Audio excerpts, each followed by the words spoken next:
안녕하십니까. 포크몰의 포크맨입니다.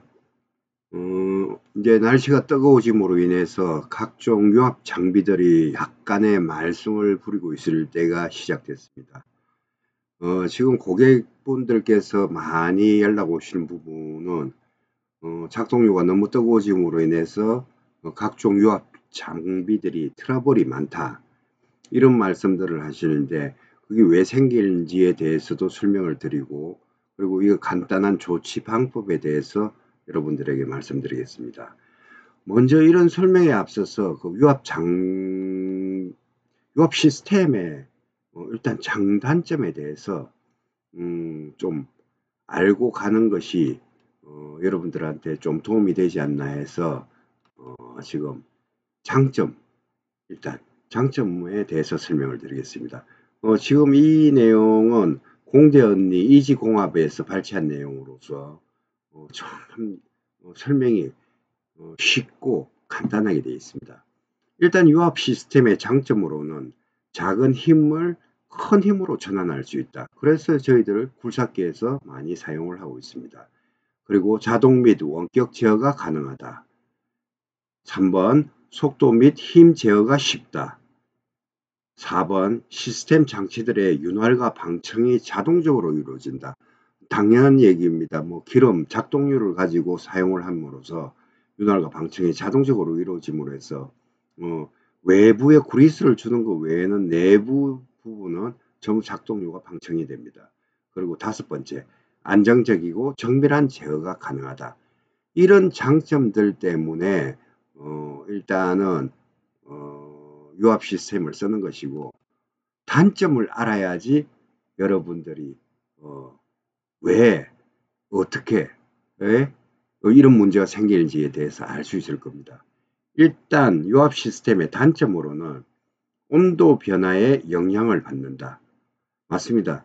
추운 겨울과 또 더운 여름, 작동류가 묽어지고 조금 점성이 있고 없고 이런 부분에 있어서 그런 판단을 많이 하실 겁니다. 그 온도 변화에 영향을 받고, 그리고 누유가 되면은 위험하다.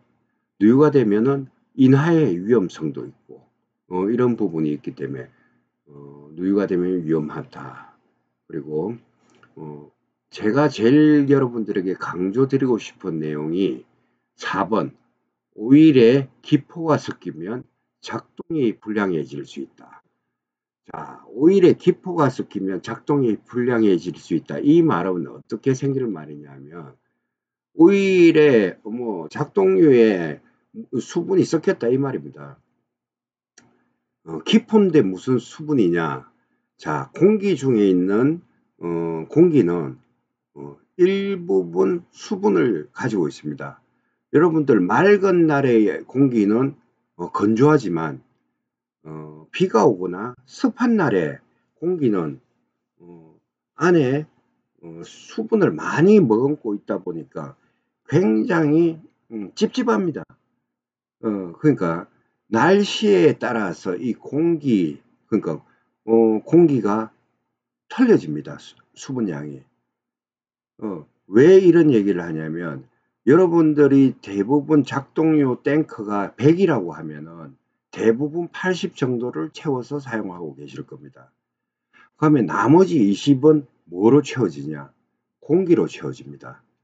공기로 채워지다 보니까 건조한 날에 공기가 채워진 것은 그나마 수분이 적은데, 비가 오거나 이런 습한 날에 나머지 작동류 를 제외한 나머지 부분에 채워진 공기는 굉장히 습하게 되어 있습니다. 그렇다 보니까 작동료와 섞이게 되면서 그 물이 섞이는 겁니다. 수분이. 그렇게 됨으로 해서 오일에 기포가 섞이면은 작동이 불량해질 수 있다. 이 말입니다. 쉬운 예로 그 공기 중에 있는 수분이 어떻게 섞이냐? 그리고 공기 중에 수분이 빠져나오냐? 어, 작동료는 뜨겁습니다. 항상 작업을 하고 탱크에서 쉬었다가 다시 유압 구동축으로 가서 배관을 타고 들어가서 구동축을 움직이고 다시 순환되는 그 반복 활동을 계속 하는데, 작동료가 모자라다 보면 이 탱크에서 쉬어주는 시간이 적게 됩니다. 그렇다 보니까 계속적으로 움직여야 되다 보니까 굵은 배관, 짧은 배관, 약한 배관 이런 데를 지나다니다 보면 자연적으로 열이 발생합니다. 대부분 굴삭기가 사용 중일 때 작동료의 온도는 50도에서 60 정도 됩니다. 근데 작동료가 모자라거나 이렇게 되면은 브레이크 작업을 하다 보면 작동료가 70도, 80도 올라가는 경우도 허다합니다. 브레이크에서는 그렇게 열이 날 수가 없습니다. 브레이크가 왜 이렇게 열이 나는지 모르겠다 이러시는 분들이 있는데, 그것은 대부분 작동료가 부족하기 때문에 작동료가 어떤 구동 장치에 들어갔다가 환유가 되면서 좀 쉬어져야 되는데, 그런 부분이 부족하다 보니까 어떻게 보면 열이 발생을 하는 겁니다. 그러면 나머지 탱크에 있는 그 공기들과 작동료와 어떻게 수분이 있었겠느냐. 여러분들 보면은 겨울에 차를 탈 때 차 안에 히터가 있습니다. 히터를 켜놓고 문을 닫고 달리다 보면 창문 쪽으로는 이렇게 습기가 차는 걸 보실 겁니다. 그러니까 쉽게 이야기하면 결로 현상이 생기는 겁니다.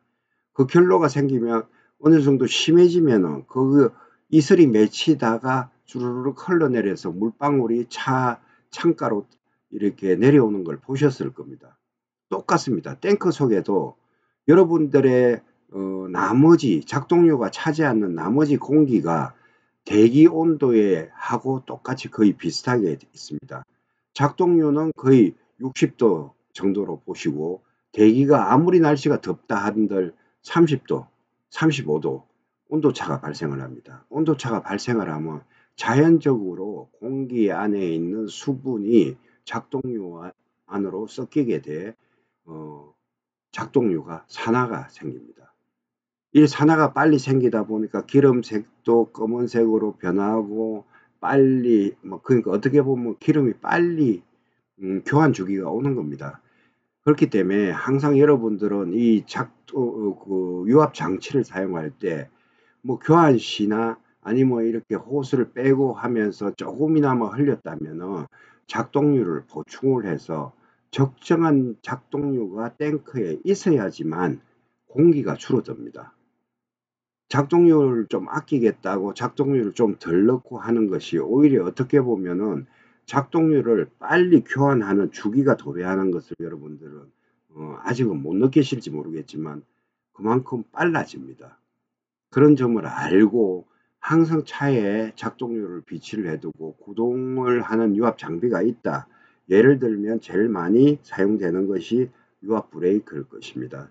그러니까 그럴 경우에는 유압 브레이크를 호스를 풀고 연결할 시에 누유되는 부분만큼 그만큼 또 작동료를 넣어줘야 되고 그 작동료를 넣음으로 해서 탱크의 공기량을 줄여주는 겁니다.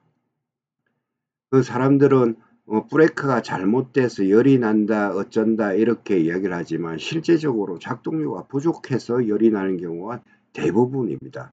물론 브레이크에서 설계상의 미스로 인해서 어떤 배관의 안에 내부에 유압에 힘을 더 주기 위해서 열이 발생할 수도 있습니다. 그렇지만 그런 경우는 거의 희박합니다. 왜냐하면 어느 정도 제품을 만들 때 검정 단계가 있습니다. 검증을 해보고 이렇게 했을 때 문제가 생기고 이렇다 저렇다 또 설계를 바꾸기를 시작합니다. 그런 과정에서 브레이크가 탄생을 하는 겁니다.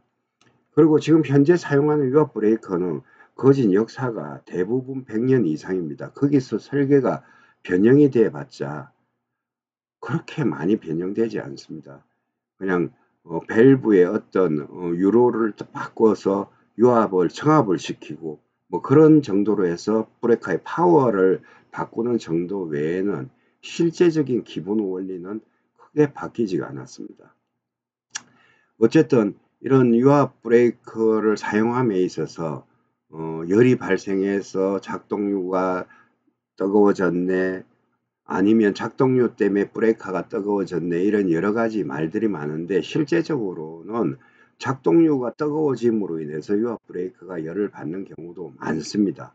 그리고 그렇게 되면은 브레이크 내부에는 항상 질소가스로서 타격에 힘을 주는데, 그 질소가 팽창에 대해서 제대로 타격이 일어나지 않고 차만 버거워지고 브레이크는 브레이크대로 다수가 떨어지고, 이런 걸 많이 경험해 보셨을 겁니다. 그렇기 때문에 항상 여러분들은 이런 유압 장비를 사용을 하실 때 좀 더 질소나 그리고 작동료 상태를 한번 좀 더 점검을 하시고, 그리고 항상 10 브레이크 이상부터는 가스, 질소 가스 충전 게이지를 꼭 사용하셔 갖고 날씨에 따라서 내 가스가 어느 정도 변형이 됐는지, 어느 정도 팽창이 됐는지, 어느 정도 축소가 됐는지, 이게 따라 가스를 빼주고 넣어주고 하는 작업을 해 주셔야 됩니다. 가만히 앉아서 조종석에서 앉아서 브레이크 단추 몇 번으로 유압을 올려서 브레이크를 조정하는 것보다는 질소 가스를 조금 더 조정해 주고, 그리고 한번 좀 탱크에 기름을 좀 더 확인을 해서 모자라는 부분 작동료는 채워 주시는 것이 안정적으로 유압 브레이크를 사용하는 것입니다. 그러니까 항상 이렇게 날씨가 더워지거나 추워질 때 이런 트러블이 많기 때문에 여러분께서는 항상 이런 부분을 좀 더 감안하셔 좀 더 신경을 써 주시길 바랍니다. 그리고 항상 제가 드릴 말씀이지만 게이지만큼은 항상 좋은 거, 좋은 제품으로 가지고 계십시오. 제가 현장에 나가서 이래 보면은 게이지, 정말 게이지 같이 하는 게이지를 들고 계시는 분들도 많습니다. 그거는 게이지, 그러니까 뭐 어떤 장치의 그게 아니고 그걸 가리키는 바늘, 그러니까 그 게이지 자체가 고장이 나 있는 게 대부분입니다. 근데 그걸 또 모르시고 내 거는 가스를 18kg를 넣었네, 16kg를 넣었네. 저희들 현장에 나갈 때 게이지를 보통 2개씩 가지고 다닙니다. 왜? 오류가 생길 수 있기 때문에 이걸로 재보고 또 저걸로 재보고 할 경우가 많습니다. 그리고 주기적으로 저희들은 게이지를 교환을 합니다. 그렇기 때문에 그런 부분을 아시고 항상 좀 더 안전하고 편한 작업이 되시려면 조금 더 여러분들 조금 더 발품을 팔고 조금 더 움직여 줄 수밖에 없습니다. 완전한 자동화는 없습니다. 그렇기 때문에 좀 더 노력해 주시고 항상 점검해서 여러분들이 사용할 때 문제 없게끔 하시는 게 여러분들을 일하시는 데 도움이 될 겁니다.